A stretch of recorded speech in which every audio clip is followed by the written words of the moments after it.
오늘은 마태복음 5장 7절에서 8절을 보겠습니다. 긍휼히 여기는 자.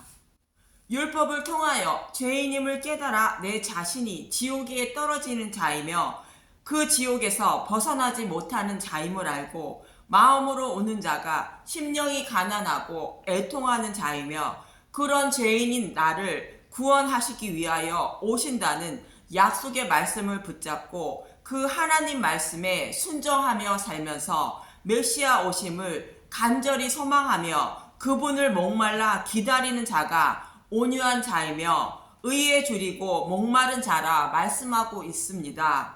그럼 긍휼히 여기는 자와 마음이 청결한 자가 복을 받는다고 말씀하고 있는데 어떤 자가 긍휼히 여기는 자이며 마음이 청결한 자인지 알아보도록 하겠습니다.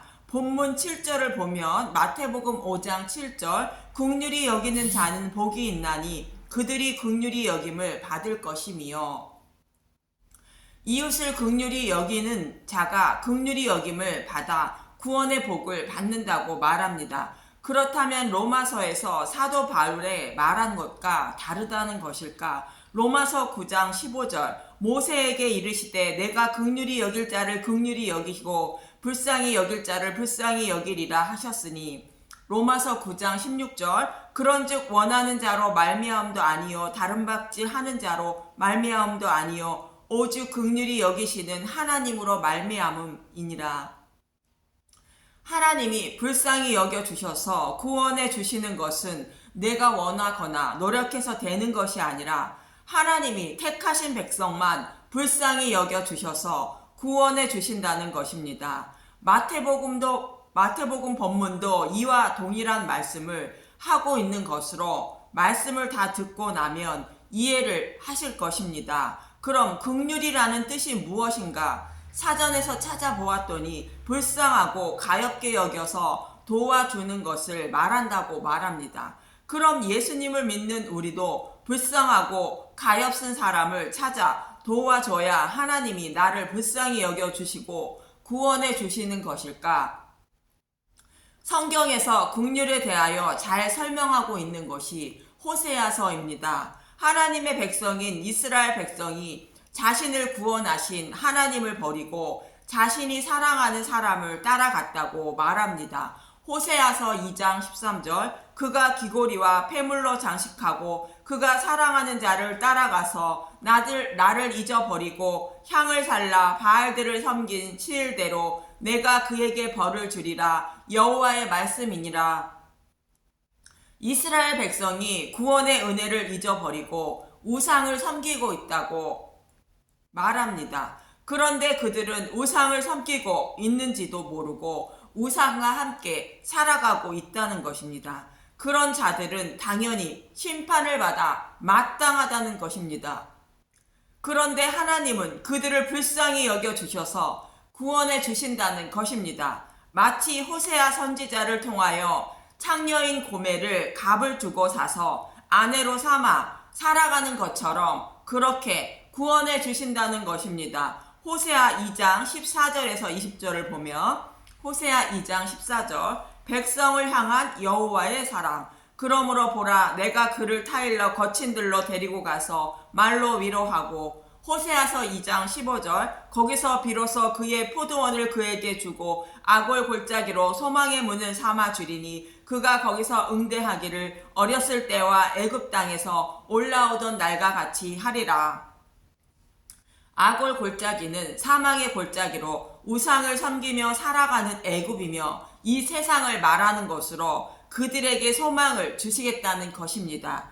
애굽에 있던 이스라엘 백성을 출애굽시킨 것처럼 자신의 백성을 구원해 주신다는 것입니다. 호세아서 2장 16절 여호와께서 이르시되 그날에 내가 나를 내 남편이라 일컫고 다시는 내 바알이라 일컫지 아니하리라.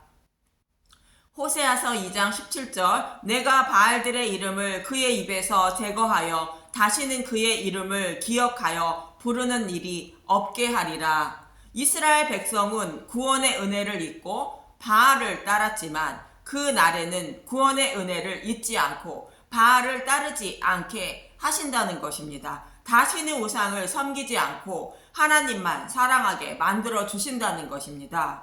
호세아서 2장 18절 그 날에는 내가 그늘을 위하여 들 짐승과 공중의 새와 땅의 곤충과 더불어 언약을 맺으며 또 이 땅에서 활과 칼을 꺾어 전쟁을 없이 하고 그들로 평안히 눕게 하리라. 솔로몬 때에 전쟁이 그치고 백성들이 평안히 살았던 것처럼 다시는 전쟁이 없게 만들어 주신다는 것입니다. 어떻게 그렇게 만들어 주신다는 것일까요? 호세아서 2장 19절 내가 내게 장가들어 영원히 살되 공의와 정의와 은총과 긍휼히 여김으로 내게 장가들며 호세아서 2장 20절 진실함으로 내게 장가들리니 내가 여호와를 알리라. 내가 하나님을 사랑해서 하나님이 나를 사랑하시는 것이 아니라 하나님이 나를 불쌍히 여겨주시고 은혜를 베풀어 주셔서 나를 사랑해 주시며 신부로 삼아 주신다는 것입니다. 그때에는 하나님이 어떤 분인지 알게 된다는 것입니다. 그럼 저와 여러분에게 하나님이 어떻게 장가 든다는 것인가? 호세아서 3장 1절에서 5절을 보겠습니다. 호세아서 3장 1절 호세와와 음녀된 여인 여호와께서 내게 이르시되 이스라엘 자손이 다른 신을 섬기고 건포도 과자를 즐길지라도 여호와가 그들을 사랑하나니 너는 또 가서 타인을 사랑을 받아 음녀가 된 그 여자를 사랑하리라 하시기로. 음녀는 당연히 이스라엘 백성을 말하지만 예수님을 믿는다고 하면서 옆에 함께 살아가는 제물이라는 자를 더 사랑하며 살아가는 저와 여러분을 말합니다. 그런 저와 여러분을 하나님은 사랑하신다는 것입니다. 저와 여러분이 아무리 우상을 섬길지라도 하나님은 저와 여러분을 사랑하신다는 것입니다. 호세아서 3장 2절 내가 은 15개와 보리 한 호멜 반으로 나를 위하여 그를 사고 보리 한 호멜 반은 은 15개를 말하는 것으로 은이 30개를 말합니다. 은 30개 하면 생각나는 것이 있습니다. 대제사장과 장로들은 가룟 유다에게 은 30을 달아주며 예수님을 산 것입니다. 예수님을 저와 여러분을 대신하여 은 30에 팔리시고 음녀인 저와 여러분을 산 것입니다. 마치 이스라엘 백성을 유월절 양의 죽음을 통하여 출애굽시킨 것처럼 은 30에 팔린 예수님이 대속의 죽음을 통하여 자신의 백성에게 장가 들겠다고 말씀하고 있는 것입니다. 호세아서 3장 3절 그에게 이르기를 너는 많은 날 동안 나와 함께 지내고 음행하지 말며 다른 남자를 따르지 말라. 나도 내게 그리하리라 하였노라. 유월절 양으로 구원해 주신 은혜를 잊지 말라고 했다는 것입니다. 그러면 하나님도 잊지 않으시겠다고 말씀하셨다는 것입니다. 그러나 이스라엘 백성은 옆에 있는 남자인 바알에게 곧 육신이 원하는 것에 눈이 돌아가 그를 더 사랑했다는 것입니다. 호세아서 3장 4절 이스라엘 자손들이 많은 날 동안 왕도 없고 지도자도 없고 제사도 없고 주상도 없고 에봇도 없고 드레범도 없이 지내다가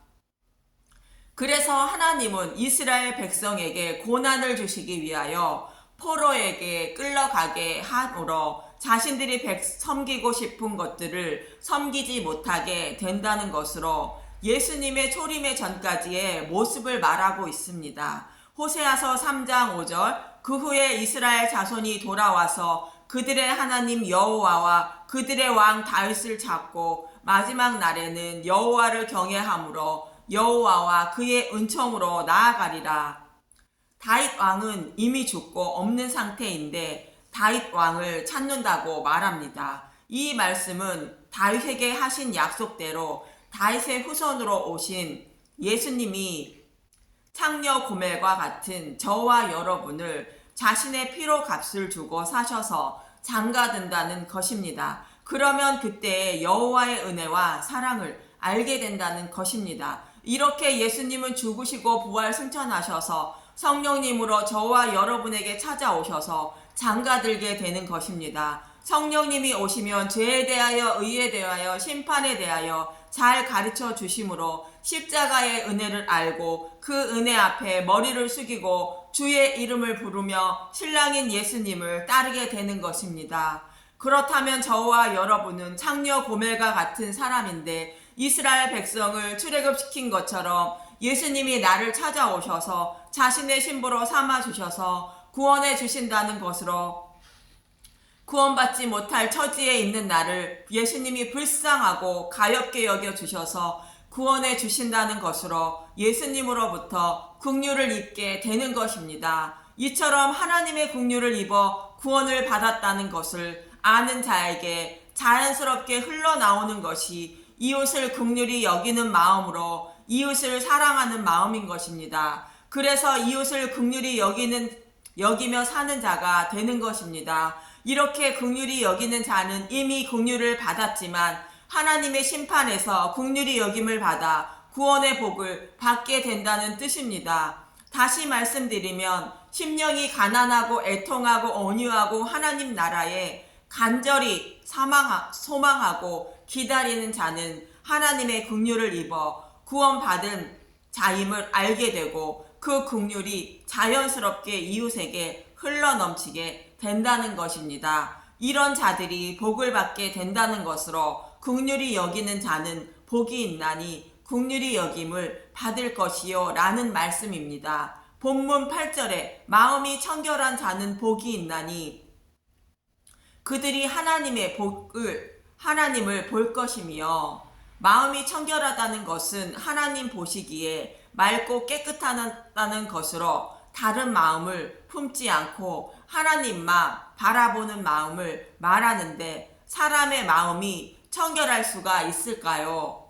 예레미야서 17장 9절을 보겠습니다. 예레미야서 17장 9절 만물보다 거짓되고 심히 부패한 것은 마음이라 누가 능히 이를 알리오마는 사람의 마음이 가장 더럽다는 것입니다. 그런 사람의 마음이 청결할 수가 있다는 것일까? 마음이라는 단어를 검색해보며 감정이나 생각, 기억 따위가 깃들이거나 생겨나는 곳이라 말합니다. 성경은 마음과 심장을 혼용해서 사용합니다. 잠언 4장 23절 모든 지킬 만한 것 중에 더욱 내 마음을 지키라. 생명의 근원이 이에서 남이라. 마음이 잘못되면 생명을 잃을 수 있다는 뜻입니다. 그래서 여호와의 말씀을 마음에 새기라 말하고 마음의 할례를 받아야 한다고 말하고 있습니다. 여호와의 말씀이 생명과 같다는 뜻입니다. 또 사도 바울은 예수님이 저와 여러분을 사랑하신 마음을 심장이라 표현하고 있습니다. 빌립보서 1장 8절 내가 예수 그리스도의 심장으로 너희 무리를 얼마나 사모하는지 하나님이 내 증인이시니라. 사도 바울도 예수님의 마음으로 빌립보 교회를 사랑하고 있다고 말합니다. 이렇게 마음을 심장과 혼용해서 쓰는 것은 마음으로 품은 것은 생명이며 구원과 심판으로 갈라진다는 뜻입니다. 그래서 예수님도 하늘의 소망을 두고 살아야 한다고 말씀하십니다. 마태복음 6장 19절에서 24절을 보면 마태복음 6장 19절 보물을 하늘에 쌓아두라. 너희를 위하여 보물을 땅에 쌓아두지 말라. 거기는 점과 등록이 해하며 도둑이 구멍을 뚫고 도둑질 하느니라. 이 땅에 소망을 두지 말라는 것입니다. 마태복음 6장 20절 오직 너희를 위하여 보물을 하늘에 쌓아두라. 거기는 좀이나 동록이 해하지 못하며 도둑이 구멍을 뚫지도 못하고 도둑질도 못하느니라. 오직 하늘에 소망을 두고 살아야 한다는 것입니다. 마태복음 6장 21절 내 보물이 있는 그곳에 내 마음도 있느니라. 어디에 소망을 두고 살아가고 있는지에 따라 그 길을 따라 살아간다는 것입니다. 마태복음 6장 22절 눈은 몸의 등불이니 그러므로 내 눈이 성하면 온몸이 밝을 것이요. 영적인 눈을 뜬 사람은 하늘의 보물을 쌓아두고 살아간다는 것입니다. 마태복음 6장 23절 눈이 나쁘면 온몸이 어두울 것이니 그러므로 내게 있는 빛이 어두우면 그 어둠이 얼마나 더하겠느냐. 영적인 눈이 어두우면 육신이 원하는 대로 이 땅의 삶을 위해 살아간다는 것입니다. 마태복음 6장 24절 한 사람이 두 주인을 섬기지 못할 것이니 혹 이를 미워하고 저를 사랑하거나 혹 이를 중히 여기고 저를 경히 여김이라. 너희가 하나님과 재물을 겸하여 섬기지 못하느니라. 재물도 섬기고 하나님도 섬기며 살지 못한다는 것입니다. 재물은 돈을 말하는 것이지만 육신의 만족을 위하여 살아가는 마음을 말합니다. 이 마음을 버리고 오직 하나님 나라의 소망을 두고 살아가는 것이 청결한 마음인 것입니다. 그런데 육신이 원하는 것을 저와 여러분이 버릴 수 있을까요? 그 마음을 버릴 수만 있다면 예수님이 오실 이유가 없습니다. 그렇기 때문에 청결한 마음으로 하나님이 만들어 주신다는 것입니다. 에스겔서 34장 24절에서 28절을 보겠습니다. 에스겔서 36장 24절 내가 너희 여러 나라 가운데서 인도하여 내고 여러 민족 가운데서 모아 데리고 고국 땅에 들어가서 바벨론 포로에 끌려간 이스라엘 백성을 포로에서 귀환시킨다는 것입니다. 에스겔서 36장 25절 맑은 물을 너희에게 뿌려서 너희로 정결하게 하되 곧 너희 모든 더러운 것에서 모든 우상 숭배에서 너희를 정결하게 할 것이며 맑은 물은 복음의 말씀으로 복음의 말씀을 깨닫게 만들어 우상 숭배를 하지 않게 정결하게 만들어 주신다는 것입니다. 에스겔서 36장 26절 또 새 영을 너희 속에 두고 새 마음을 너희에게 주되 너희 육신의 굳은 마음을 제거하고 부드러운 마음을 줄 것이며 육신이 연약하여 하늘의 소망을 두지 못하고 육신이 원하는 대로 살아서 두 마음을 품은 자들에게 새 영인 성령님을 보내주신다는 것입니다. 에스겔서 36장 27절 또 내 영을 너희 속에 두어 너희로 내 율례를 행하게 하리니 너희가 내 규례를 지켜 행할지니라. 율례와 규례를 지켜 행하게 한다는 것은 율법을 모두 지키게 만든다는 것으로 예수님이 모든 율법을 지키시고 죽으심으로 율법을 완전하게 만들어 주셔서 그를 믿는 자들은 율법을 다 지킨 자로 여겨주신다는 것으로 십자가의 은혜와 사랑을 깨닫게 만들어 믿음의 백성으로 만들어 주셔서 율법을 모두 지킨 자로 여겨주신다는 것입니다. 에스겔서 36장 28절 내가 너희 조상들에게 준 땅에서 너희가 거주하면서 내 백성이 되고 나는 너희 하나님이 되리라. 그래서 하나님 백성으로 만들어 주신다는 것입니다. 이렇게 만물보다 거짓되고 심히 부패한 것은 마음인데 성령님이 찾아오셔서 맑은 물로 씻기고 정결하게 하셔서 마음이 청결한 죄로 만들어 주신다는 것입니다. 그래서 하나님을 보게 만들어 주신다는 뜻입니다. 이렇게 청결한 자로 만들어 주셔서 육신이 연약하여 순간순간 땅에 소망을 두고 살아가지만 그 마음속에는 하늘의 소망을 두고 살아가게 되는 것입니다. 종합해 보면 심령이 가난하고 애통하고 온유하고 하나님 나라에 간절히 소망하고 기다리는 자는 하나님의 긍휼을 입어 구원받은 자임을 알게 되고 그 긍휼을 자연스럽게 이웃에게 흘러넘치게 되고 그 은혜에 힘입어 땅의 소망을 두지 않고 하늘의 소망을 두고 살아가게 된다는 것입니다. 이 말씀이 마음이 청결한 자는 복이 있나니 그들이 하나님을 볼 것이요 라는 말씀입니다. 저와 여러분이 하나님께 늘 감사할 것은 나의 뜻과 열심으로 구원을 받은 것이 아니라 하나님이 불쌍히 여겨주셔서 구원을 받게 된다는 사실입니다. 이 하나님의 사랑과 은혜를 하나님 나라에 가시는 그날까지 마음속에 소중히 간직하고 그 십자가의 은혜와 사랑을 더 알기에 힘쓰고 노력하는 저와 여러분이 되시길 간절히 소망하며 기도합니다. 감사합니다.